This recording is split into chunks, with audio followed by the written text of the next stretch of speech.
özünü Kazan bölümünden ekli 70 bin. kaç adam işlesin? 11 adam. Ne şu takipçi o? Ne yapalım gençlikte getiriyor? Sonra şimdi bugün futbol olunca sonra bağlar bağlarına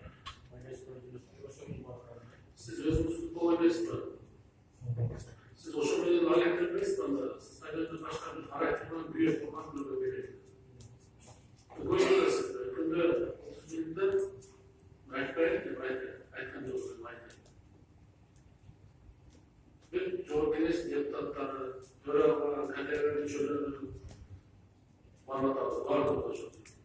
Oturman yerde şurada çıkırdığını aldırıp o çevreleri tasarlamak olabilirsin. Hatay'ın senin tuvaletleri ilgili yok, niye ilgili tuvaletleri ilgili? Bir başka adam olabilirsin. Şurada çok işler yapıldı. Değil mi?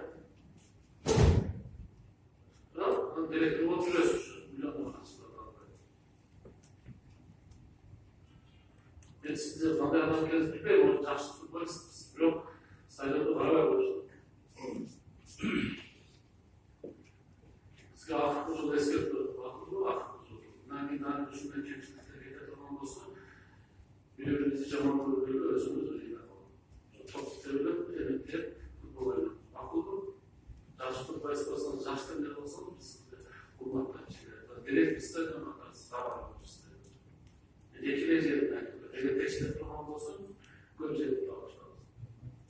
Akıllı. Başta pazarında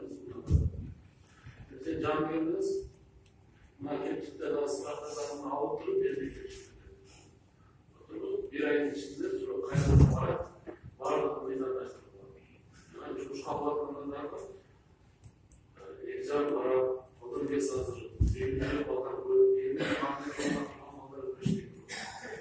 Dostluğumuzu, tanışımızı, puanımızı artık çok böyle yaşlı dolarına alış tekniği.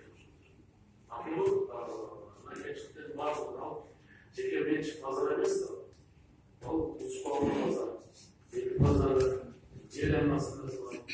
Memleketin gözleminde var, yerel gözleminde var.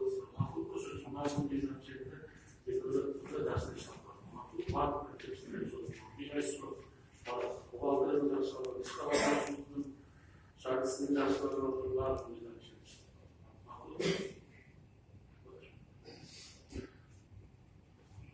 İkisinin özünün aparatlarla taşlarken kötüleri başında. Özünde başka yapar. Şunu da